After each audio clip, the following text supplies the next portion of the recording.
Thunder shook the city as rain poured like tears from the heavens.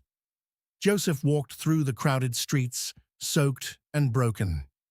Only months ago, he was a respected businessman whose name opened doors and commanded admiration.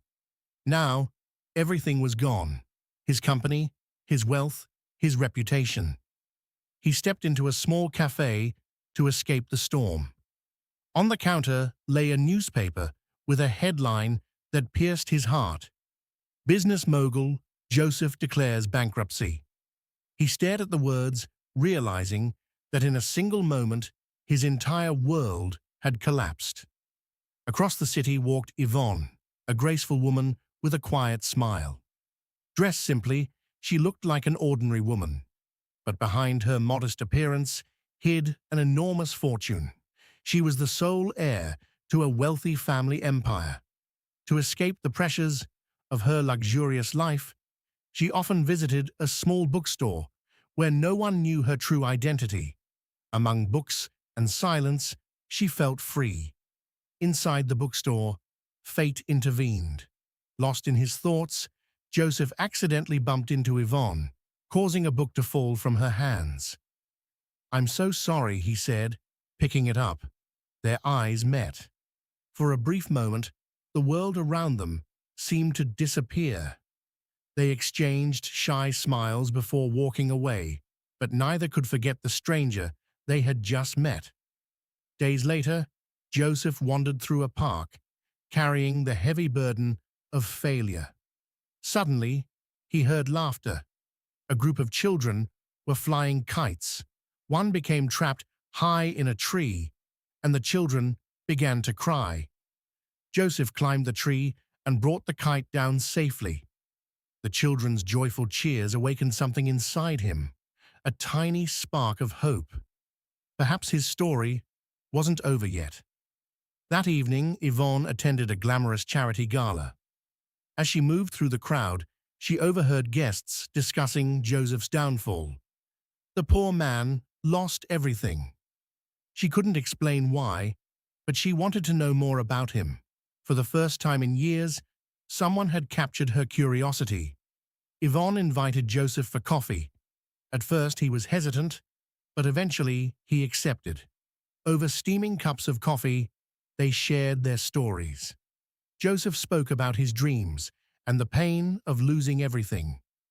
Ivonne admitted that wealth had never brought her happiness and that she often felt trapped in a world of appearances.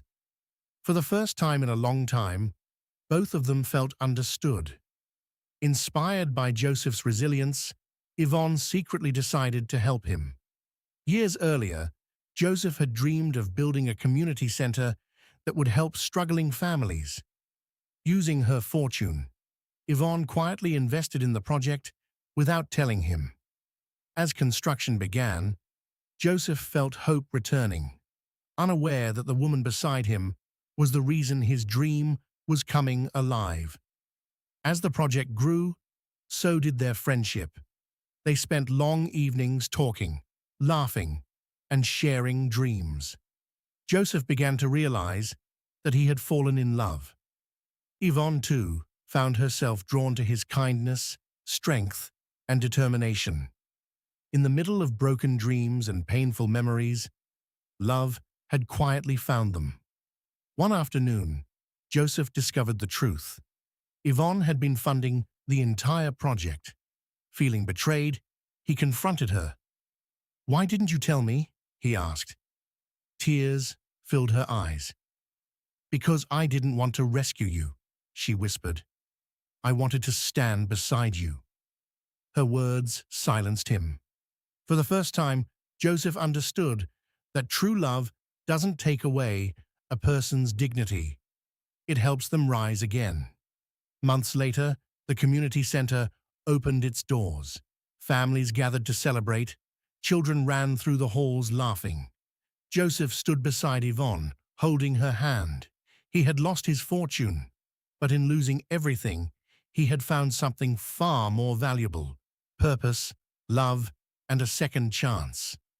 As they looked at the people whose lives would be changed forever, Joseph smiled, Sometimes, life destroys our plans only to lead us to something greater. Losing everything doesn't mean your story is over. Sometimes, your greatest blessings arrive after your darkest season, and the people who truly love you help you rise, not by carrying you, but by believing in you.